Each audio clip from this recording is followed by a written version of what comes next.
selamat datang di podcast kami. Nah, perkenalkan aku Raisa dan aku bakal berperan sebagai anak skena nih, Gen Z yang kaosor yang bakal melihat fenomena kafe artisan dari sisi pengalaman, gaya hidup, dan bagaimana tempat ngopi menjadi bagian dari keseharian anak muda di Medan. Dan saya Fadia sebagai analisis kritis yang akan membedah fenomena tersebut dari sisi perilaku konsumen nih.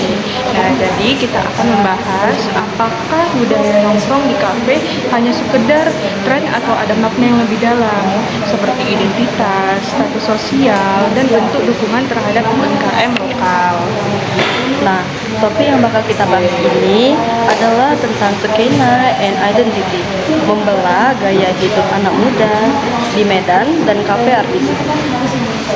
Oke, kita nggak bakal berlama-lama dan buang-buang waktu, kita bakal langsung masuk ke pembahasannya. Nih,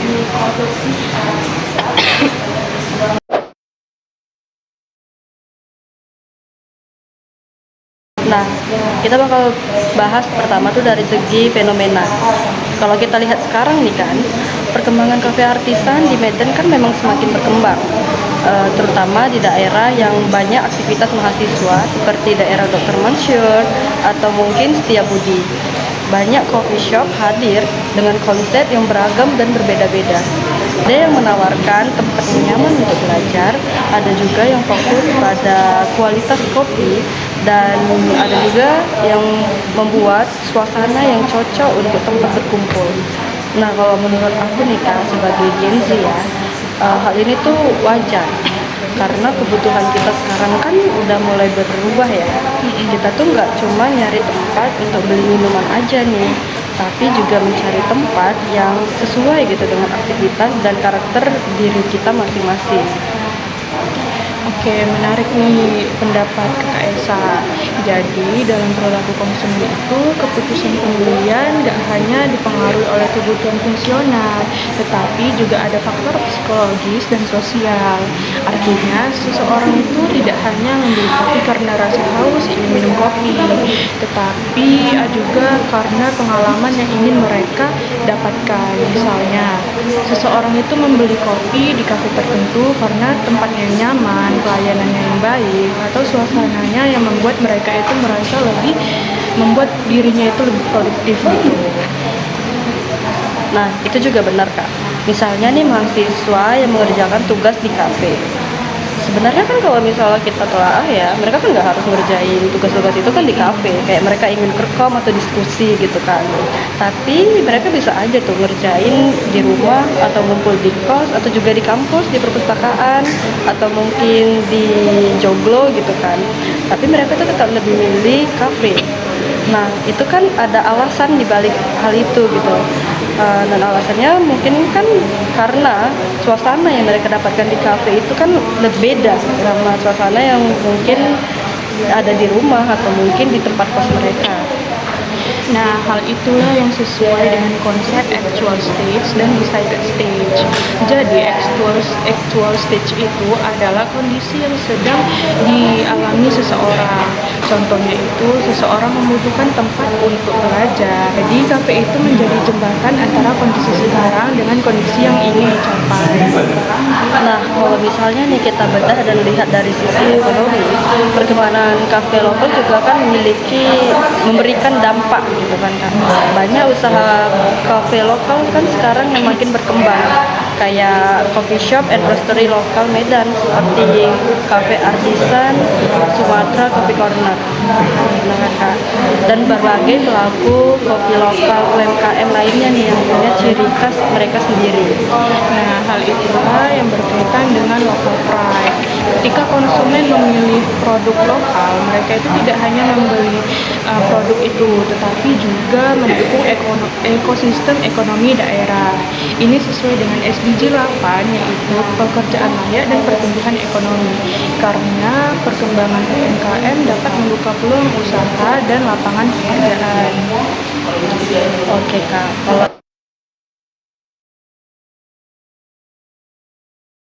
kita masuk ke identity lab nih, sekarang kan kita kan bakal membahas tentang identitas.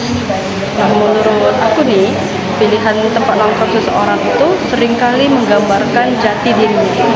Ada orang yang suka kafe dengan konsep ketenangan karena mereka tuh ingin fokus gitu. Kayak misalnya kita kan untuk diskusi atau ngerjain tugas itu kan pasti bakal milih kafe yang lebih punya suasana yang tenang dan lebih klasik lah gitu kan, bahasanya jadi nyaman gitu kan. Ada juga orang yang lebih suka tempat yang ramai gitu. Nah, karena ingin membangun relasi dan bertemu dengan banyak orang. Nah, perbedaan tersebut itulah yang bisa dijelaskan melalui teori ESP Holinshed. Seperti yang dijelaskan dalam teori ESP Holinshed, konsumsi seseorang itu berkaitan dengan identitas sosial. Artinya, pilihan konsumsi dapat menjadi cara seseorang menunjukkan siapa dirinya kepada lingkungan. Nah, tapi Kak, itu apa artinya semua orang yang datang ke kafe itu cuma ingin terlihat keren? Enggak sih, nah ini yang perlu dibedakan ya.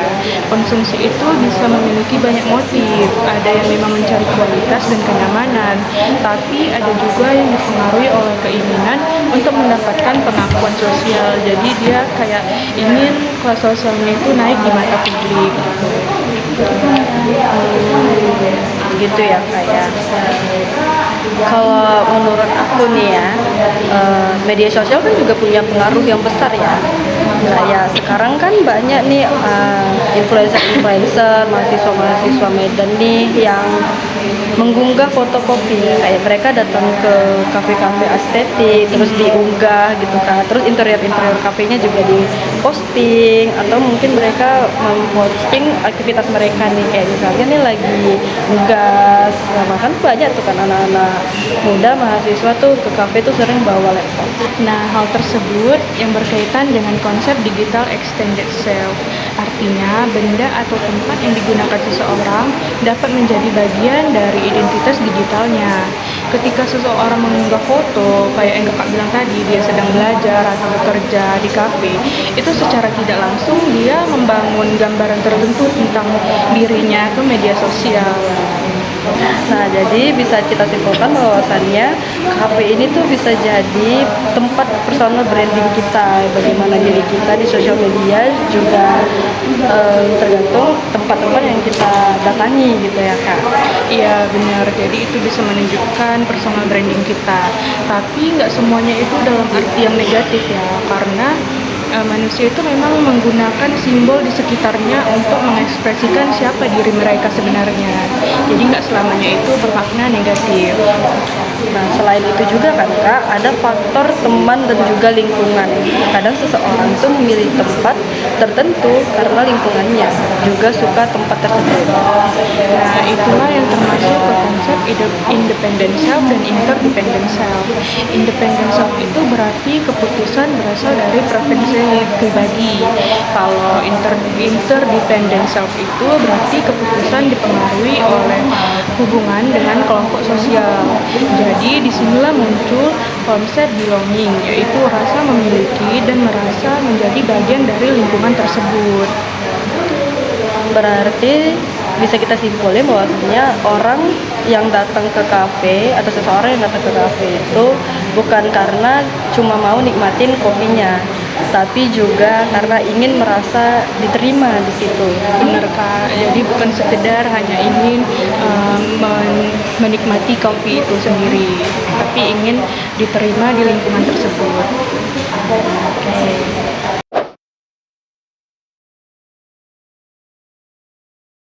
Nah, kalau misalnya kita bergeser nih Kak ke bagian pembahasan ritual dan status nih. Sekarang kan orang kan unik, punya kebiasaan unik gitu. Sekarang ini kan orang tuh kan jadi punya kebiasaan unik gitu, yang sering terjadi saat mereka mau ngopi. Nah, misalnya orang kan pasti punya kopi favorit gitu kan, tempat favorit dan bahkan waktu tertentu untuk ngopi. Kayak Gen Z sekarang ini kan nggak ada yang nggak ngopi ya. Iya. Kayak mereka nanti pasti punya menu favorit. Kayak aku sendiri tuh sebenarnya suka banget sama caramel macchiato, dan itu pun nggak di semua tempat. Aku ada tempat favorit ya, yang biasa tempat aku beli kayak Kopi Kenangan atau mungkin di Tomorrow. Nah, dan aku juga punya waktu nih untuk minum kopi tuh nggak bisa setiap saat gitu. Ada jam Ada tertentu. waktu tertentu yang memang cocok banget gitu untuk minum kopi ini. Nah, itu kan orang-orang kan sering bilang termasuk ke dalam ritual consumption. Nah, apa sih Kak ritual consumption itu? Jadi ritual consumption itu adalah kegiatan yang dilakukan secara berulang-ulang dan memiliki makna tertentu. Contohnya kayak kakak tadi kan suka caramel macchiato nih. Nah, kebiasaan kakak minum kopi itu kan ada di kafe tertentu, nggak di sebuah kafe. Terus di jam tertentu juga. Nah, itu jadi aktivitasnya itu berulang kan kak. Nah, itu yang disebut ritual consumption. Jadi bagi orang kayak kakak ini, kopi itu bukan hanya minuman tetapi bagian dari rutinitas yang kakak lakukan gitu. Nah, kalau menurut aku sih itu juga berdampak positif ya, karena kan membuat kita jadi punya waktu untuk menikmati sesuatu gitu. Iya bener kak, bisa positif.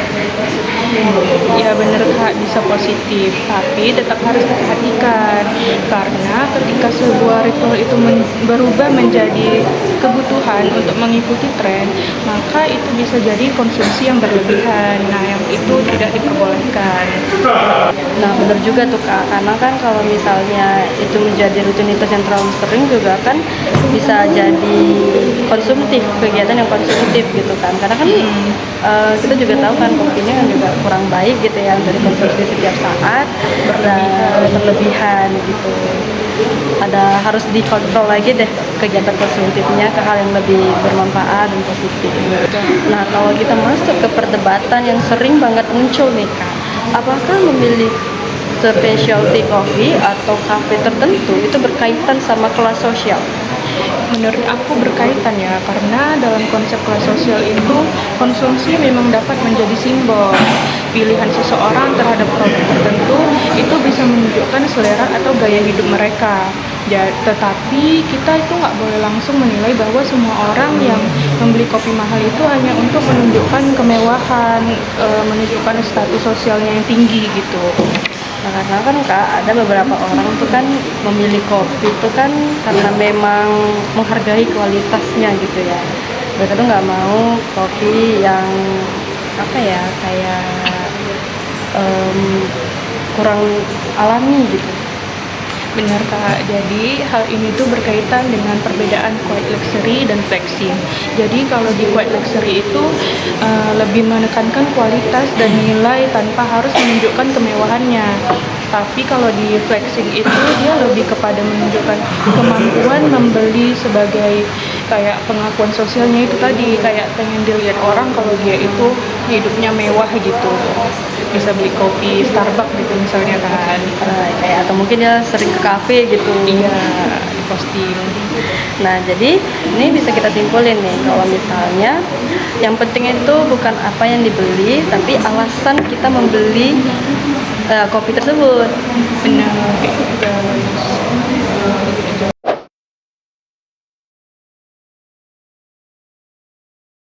Nah, setelah kita membahas fenomena kafe artisan dari segi teori nih Kak, dan perilaku konsumen, sekarang kita masuk ke bagian hasil mini riset yang sudah teman kami lakukan mengenai aktivitas dan pandangan mahasiswa Medan terhadap kafe lokal.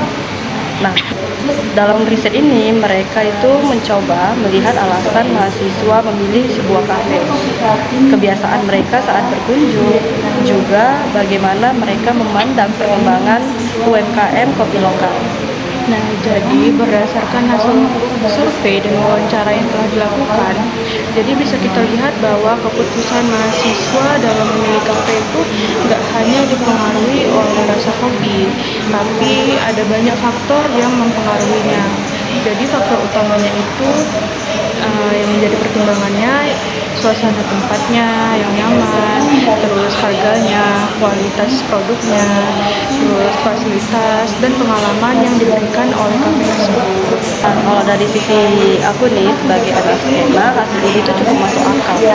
Karena ketika seseorang datang ke kafe tuh, mereka tuh biasanya tuh pasti punya tujuan tertentu.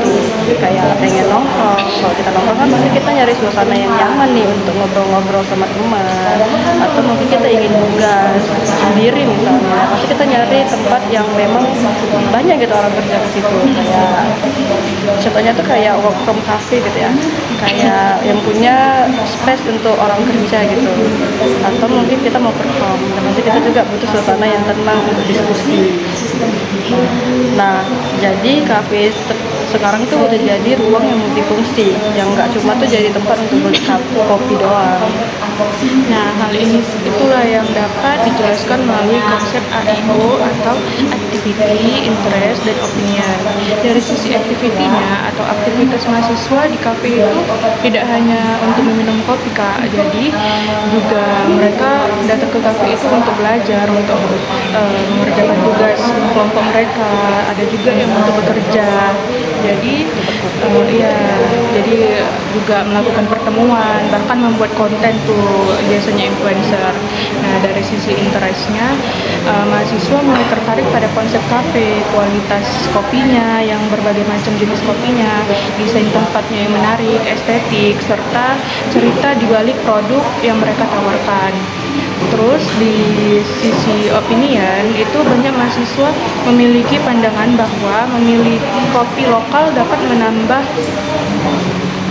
Sedangkan di sisi opinion, banyak mahasiswa memiliki pandangan bahwa memilih kopi lokal itu dapat menjadi bentuk dukungan untuk UMKM lokal daerah mereka itu. Jadi menjadi pertumbuhan ekonomi lah gitu.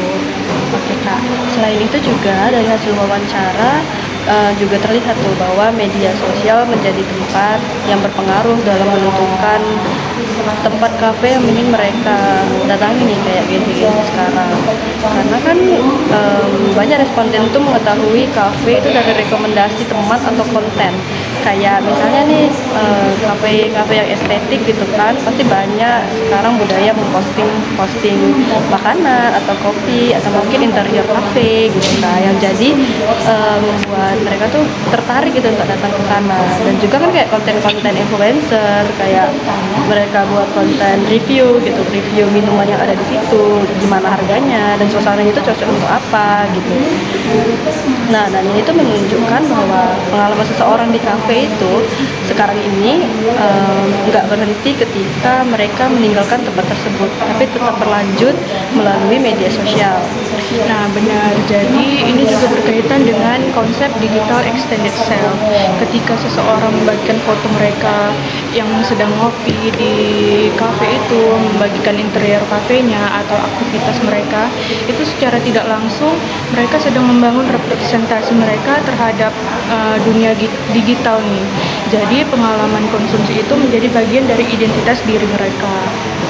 Nah, dalam riset juga kan terlihat nih bahwa sebagian mahasiswa tuh mulai memperhatikan nilai lokal.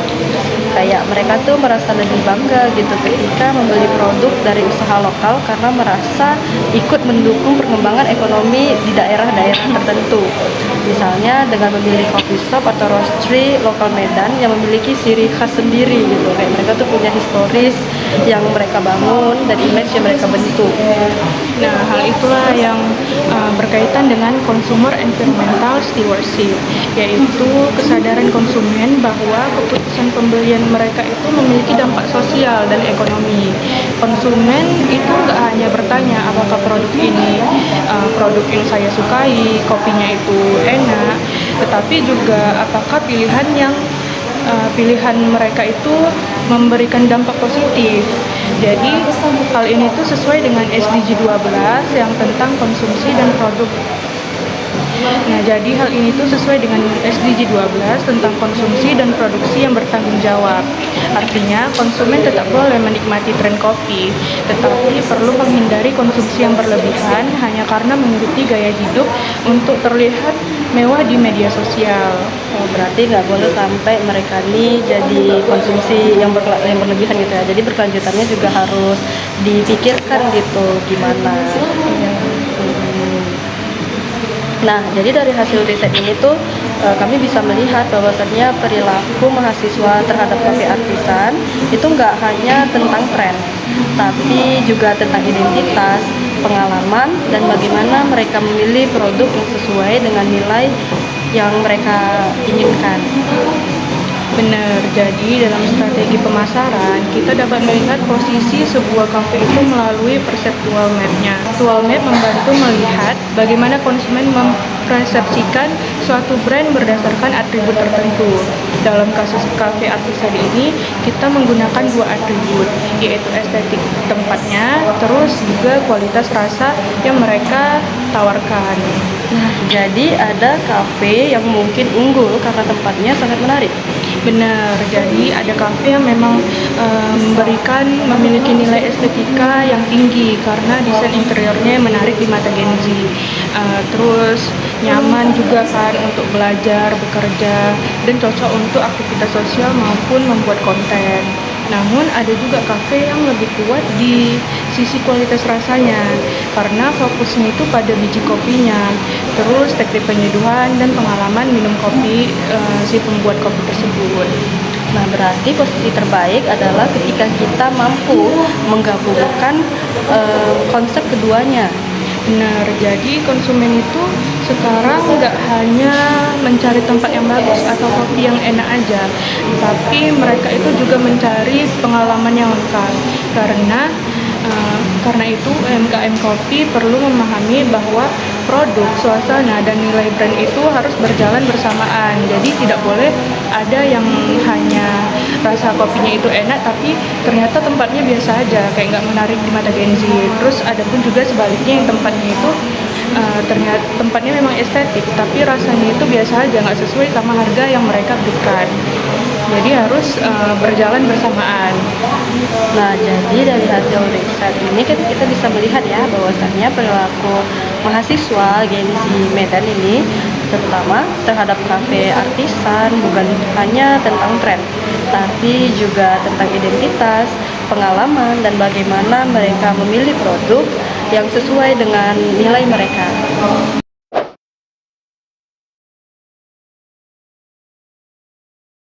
Nah, setelah kita melihat fenomena kafe artisan ini dari berbagai sisi ya Pak, mulai dari identitasnya, ritual konsumsinya, sampai hasil mini riset, kita bisa melihat bahwa perkembangan budaya kopi ternyata ini memiliki peluang yang lumayan besar. Tapi menurut kakak nih, bagaimana cara UMKM kopi lokal nih agar bisa tetap berkembang dan tidak hanya jadi tren sementara? Kalau menurut aku nih ya Kak, jadi salah satu hal yang penting itu bagaimana sebuah brand itu membangun positioning yang jelas. Jadi sebuah kafe itu nggak cukup hanya menjual kopi, tetapi juga harus memiliki alasan kenapa konsumen itu memilih tempat mereka dibandingkan kafe-kafe lainnya. Karena kan udah makin banyak nih persaingan di kafe-kafe, apalagi di kawasan-kawasan aktif yang dekat dengan kampus nih. Jadi mereka harus mempunyai pembedaan dari kafe-kafe lainnya. Dan apakah karena kualitas kopinya, konsep tempatnya, pelayanannya, harga, atau nilai yang mereka bawa. Berarti dengan kata lain, kafe-kafe ini tuh harus punya karakter sendiri gitu ya? Ya benar, jadi karena sekarang konsumen itu memiliki banyak pilihan ya kan, seperti yang aku bilang tadi, kalau semua kafe itu hanya menawarkan hal yang sama, jadi konsumen itu sulit membedakan antara satu kafe dengan kafe lainnya. Misalnya nih, ada kafe yang dikenal ada kafe yang ingin dikenal sebagai tempat yang cocok untuk produktivitas mahasiswa, tempat mahasiswa untuk mengerjakan tugas, berdiskusi gitu kan. Terus ada juga yang ingin dikenal dengan tempat komunitas, tempat berkumpulnya anak-anak muda komunitas gitu. Itu tempat-tempat modern kayak kafe baru yang dengan konsep-konsep unik kayak Astro gitu ya kayak. Jadi itu ada juga yang membawa konsep kopi lokal dengan cerita daerah. Jadi banyak macam konsep yang harus ditawarkan, nggak cuma satu konsep. Jadi kan kita sebagai konsumen bingung mau kemana nih. Jadi kita harus membuat kafe yang berbeda gitu. Karena brandingnya harus baru gitu ya, harus beda dari yang lain. Nah, kalau misalnya ini dikaitkan dengan kopi lokal Medan kan menurut aku juga bisa menjadi peluang yang besar nih. Karena kopi ini bukan hanya jadi produk, tapi juga bisa membawa identitas daerah. Benar, jadi hal ini itu dapat dikaitkan dengan strategi globalization. Jadi globalization itu bagaimana sebuah bisnis itu menggabungkan nilai lokal dengan konsep yang lebih luas di global. Artinya UMKM kopi lokal itu tetap mempertahankan ciri khas mereka sebagai kopi daerah lokal, tetapi mampu mengikuti kebutuhan konsumen modern. Jadi tetap mengikuti perubahan tren yang ada. Misalnya menggunakan bahan lokal, membawa cerita petani kopi, tetapi tetap memberikan pelayanan dan pengalaman seperti coffee shop modern. Nah, selain itu dari sisi bisnis nih, konsumen juga harus punya peran, karena tren ini tidak hanya dibentuk oleh brand, tetapi juga oleh kita sebagai pembeli. Kayak ya mereka tuh harus bisa menelaah dan membedah karakter atau tren masa kini gitu, sehingga bisa berkelanjutan dan gak cuma jadi tren semata. Benar. Nah, jadi yang Kakak bilang itu mengacu pada konsep consumer environmental stewardship. Jadi konsumen perlu memiliki kesadaran bahwa setiap keputusan yang mereka ambil itu memiliki dampak. Ketika memilih kopi lokal, konsumen dapat ikut berpartisipasi membantu kelangsungan UMKM lokal. Tapi konsumsinya itu tetap harus dilakukan secara bijak ya. Mendukung usaha lokal itu bukan berarti membeli secara berlebihan, tapi mendukung usaha lokal itu bukan berarti membeli secara berlebihan untuk keberlangsungan mengikuti tren gitu. Nah, jadi masa depan kafe artisan itu bukan bergantung pada seberapa estetik sebuah tempatnya, tapi juga bagaimana mereka memberikan nilai yang nyata yang bisa dirasakan oleh konsumen. Benar, jadi kafe itu harus menggabungkan kualitas produk, pengalaman konsumen, identitas brand, dan tanggung jawab sosial akan lebih mampu bertahan di era sekarang. Karena konsumen sekarang tidak hanya mencari produk, tapi juga mencari makna dari kafe itu sendiri. Nah, gak terasa kita sudah sampai di akhir podcast kita, yang dengan tema yang kita angkat itu skena dan identity, membedah gaya hidup anak muda Medan dan kafe artisan. Dari pembahasan kali ini kita bisa melihat bahwasannya secangkir kopi itu ternyata memiliki cerita yang jauh lebih luas dan gak sesimpel yang kita pikirkan. Kopi ini bisa menjadi bagian dari gaya hidup, identitas kita, juga hubungan sosial kita, bahkan perkembangan ekonomi lokal.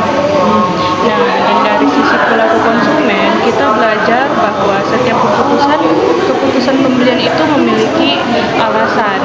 Ada faktor pribadi, lingkungan, budaya, dan nilai yang mempengaruhi seseorang dalam memilih sebuah produk. Nah, sebagai anak muda nih, mengikuti tren juga bukanlah hal yang salah. Namun yang penting adalah memahami alasan dibalik pilihan kita. Kayak alasan kita melakukan tren tersebut. Kita tuh harus bisa lebih bijak dalam menentukan pilihan kita. Apakah kita membeli karena memang membutuhkan dan menghargai produk tersebut, atau hanya karena ikut-ikutan atau FOMO. Nah, itu yang gak bagus ya. Nah, karena konsumen yang baik itu bukan hanya konsumen yang mengikuti perkembangan zaman ya, tetapi konsumen yang mampu berpikir kritis dan bertanggung jawab. Nah, terima kasih sudah mendengarkan podcast dari kami. Saya Raisa Dan saya Fadia Putri. Nah, sampai jumpa.